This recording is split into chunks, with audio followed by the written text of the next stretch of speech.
আমার আব্বার স্বপ্ন ছিল যে হ্যাঁ আমিও পুলিশ হই। বহুত করার পরে আমার এই চাকরিটাই হয়।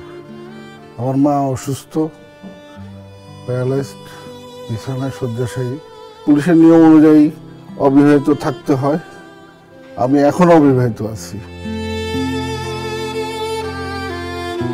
আমি 2006 সালে চূড়ান্তভাবে নির্বাচিত পুলিশ সার্জন ছিলাম।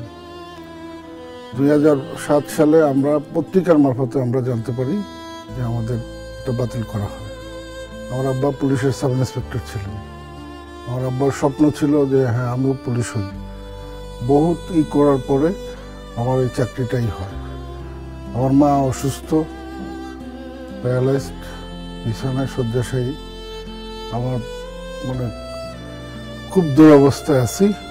ফ্যাসিস্ট আমলিক সময় পার করে বহুত ঘাত প্রতিঘাত এটা সেটা বহুত করে যেটা স্বপ্ন ছিল আসলে এটা না, বিভিন্ন কাজ করে বেঁচে আছি।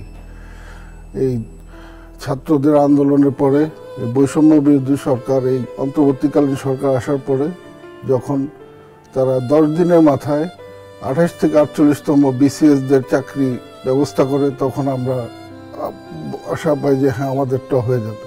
কিন্তু এই দীর্ঘ 5 মাস আমাদের স্বরাষ্ট্র, আইন, জনপ্রশাসন, অর্থ এবং পুলিশ হেডকোয়ার্টার সব জায়গায় করার পরেও অদ্যাবধি প্রধান উপদেষ্টার কাছে ফাইলটা গেছে সামারি, এখনো কিছু হয় না। এখন কি যে করব?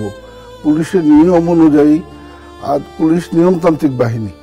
আপনি প্রধান উপদেষ্টার কাছে আমাদের আকুল আবেদন, আমাদের বিষয়টাই করে আমাদেরকে বাঁচান, আমাদেরকে সুস্থ জীবনে আমাদের শান্তিতে থাকতে দিন।